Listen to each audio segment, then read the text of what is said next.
एक रात हमारे पुंगी चाचा ने हमें अपने घर बुलाया और कहने लगे कि बेटा बुल्ली, मैंने 3 दिन पहले ये घर खरीदा है।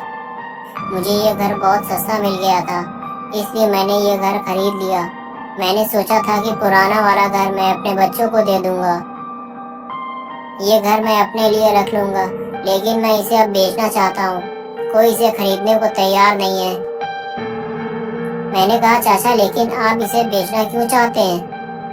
अभी 3 दिन पहले ही तो खरीदा है आपने इसे, और जब बेचना था तो फिर खरीदा ही क्यों था?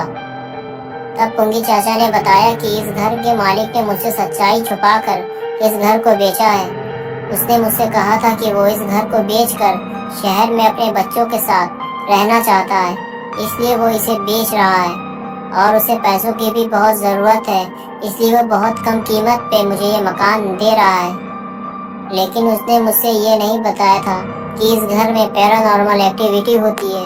मैंने कहा पैरानॉर्मल एक्टिविटी? तो कहने लगे हाँ, इस घर में अजीब अजीब घटनाएं होती हैं, और मुझे एक काली सी परछाई नजर आती है। मुझे लगता है इन सब की वजह वो सामने बना हुआ बेसमेंट हाउस है।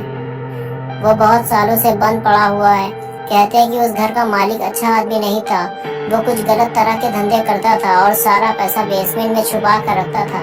लेकिन एक कार एक्सीडेंट में उसकी मौत हो गई। लेकिन कहते हैं कि आज भी उसकी आत्मा उस खजाने की हिफाजत करती है, और वो नहीं चाहती कि उसके घर के आसपास कोई भी इंसान आए। कुछ लोगों ने उस घर के अंदर जाने की कोशिश की थी, लेकिन फिर वो कहाँ गए कोई नहीं जानता। बस यही बात तुम्हें बतानी थी। अब हम लोगों को यहाँ से निकलना चाहिए, रात भी काफी हो गई है। मैंने कहा चाचा, आप मेरे साथ यहीं रुको, मैं देखना चाहता हूँ कि हकीकत क्या है। चाचा बोले नहीं बेटा, अब मैं यहाँ नहीं रुक सकता, क्योंकि मैं रात को सो नहीं पाता हूँ। अजीब अजीब सी आवाजें आती हैं यहाँ, कभी कुछ परछाई सी नजर आती है। मैंने कहा ठीक है, आप जाइए, मैं ये सब देखना चाहता हूँ कि आखिर सच क्या है। और फिर पुंगी चाचा ने कहा कि बेटा, ये इमरजेंसी लाइट भी बचा कर रखो, काम ना हो तो बंद कर देना, क्योंकि लाइट का कनेक्शन अभी मैंने नहीं करवाया है, इसी से काम चलाता हूँ। और फिर वो चले गए। मैंने सोचा कि हो सकता है कि पुंगी चाचा अकेले रात में टूटे हों, क्योंकि वो थोड़ा कमजोर दिल के हैं, और ये घर भी आबादी से काफी दूर है। फिर मैंने देखा कि खिड़कियों पर पर्दा पड़ा हुआ है। वो शायद पुंगी चाचा ने डाला होगा कि सामने वाले घर का सामना ना पड़े। फिर मैंने सोचा कि अगर मैं खिड़की खोल दूं और पर्दे हटा दूं तो हवा भी आएगी और थोड़ी रोशनी भी आएगी, और फिर इमरजेंसी लाइट बंद कर दूंगा। तो मैंने आगे बढ़कर वो खिड़की खोल दी और पर्दा भी हटा दिया। लेकिन सच में वो घर बड़ा अजीब था। उसके चारों तरफ जंगल था, तो मुझे बड़ा अजीब सा लग रहा था। तो मैंने खिड़की खुली छोड़ दी ताकि हवा अंदर आती रहे, लेकिन पर्दा डाल दिया कि सामना ना पड़े उस घर का। और फिर मैं पलंग पर बैठ गया, लेकिन मुझे एहसास हुआ कि पर्दे के बीच से मुझे कोई देख रहा है।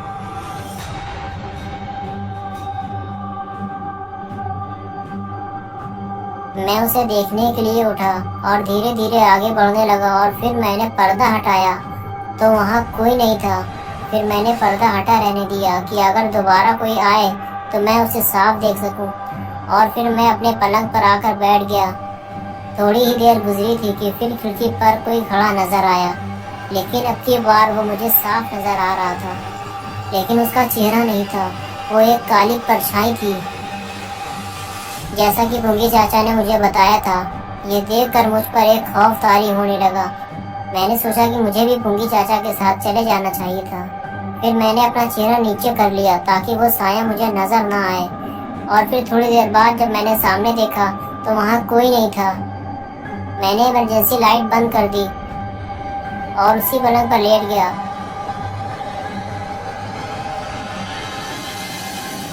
तभी उस कमरे में रखी हुई कुर्सी अचानक गिर गई। मैं समझ गया कि उस कमरे में जरूर कोई है जो मुझे डरा रहा है। और फिर दरवाजा खुलने की आवाज आई, जिसने मेरी जान निकाली। वो बड़ी ही डरावनी आवाज थी। वो बड़े ही डरावने तरीके से खुला था और फिर जोर से बंद हो गया। और कुछ देर बाद फिर से वो दरवाजा खुला।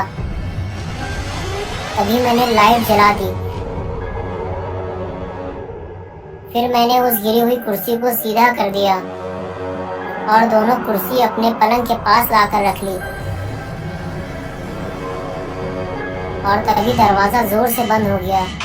तभी मैं समझ गया कि पूरी रात मुझे जाग कर करना पड़ेगी, क्योंकि मैं यहाँ सो नहीं सकता और वापस अपने घर भी नहीं जा सकता, क्योंकि जिस साइकिल से मैं आया था वो पुंगी चाचा लेकर जा चुके थे, क्योंकि मैंने ही उनसे कहा था कि आज रात मैं यहीं रुकूंगा, आप मेरी साइकिल लेकर घर चले जाओ, क्योंकि सुबह पुंगी चाचा वापस आ जाएंगे और फिर मैं घर चला जाऊंगा। लेकिन मैंने यहाँ रुक कर बहुत बड़ी गलती कर दी थी। फिर मैंने लाइट बंद कर दी और फिर से दरवाज़ा खुलना शुरू हुआ और पूरा खुल गया। लेकिन अब की बार उस दरवाजे पर कोई खड़ा था। हाँ, ये वही साया था जिसे मैंने खिड़की पर देखा था। मैंने जल्दी से लाइट जला दी, लेकिन अब वहाँ कोई नहीं था। मैंने लाइट फिर से बुझा दी, लेकिन वो साया फिर से वहीं खड़ा हुआ था। ये देखकर मैं इतना डर चुका था कि मैं वहाँ से भागना चाहता था, लेकिन इतनी रात में मैं कहाँ जाता। लेकिन मैंने फिर से लाइट जला दी और फिर जब दोबारा बंद की तो वहाँ पर कोई नहीं था। तभी मैं कुर्सी पर बैठ गया और कुर्सी को मैंने इस तरह से रखा था कि सामने वाली खिड़की मुझे नजर ना आए और ना ही वो दरवाज़ा नजर आए, क्योंकि मैं वो सब नहीं देखना चाहता था। मैं बस कुर्सी पर बैठा हुआ था और ये सोच रहा था कि बस किसी तरह से ये रात गुजर जाए और मुझे नींद आ जाए ताकि मैं सो जाऊं और ये खौफनाक रात जल्द से जल्द कट जाए। और तभी वो हुआ जिसका मुझे डर था। मेरे बगल में रखी हुई कुर्सी अचानक से हिलने लगी, जैसे कि उसमें कोई बैठा हुआ हो। मैं उस कुर्सी की तरफ देखना भी नहीं चाहता था, लेकिन मैंने थोड़ा सा मुड़ कर देखा तो वाकई उस कुर्सी पर कोई बैठा हुआ था। मैंने फौरन अपना चेहरा घुमा लिया। अब मैं उस कुर्सी की तरफ नहीं देखना चाहता था। वो मेरे इतने पास बैठा हुआ था कि मुझे लग रहा था कि डर के मारे कहीं मैं पागल ना हो जाऊं। और पूरी रात वो मेरे पास बैठा रहा और वो कुर्सी हिलती रही।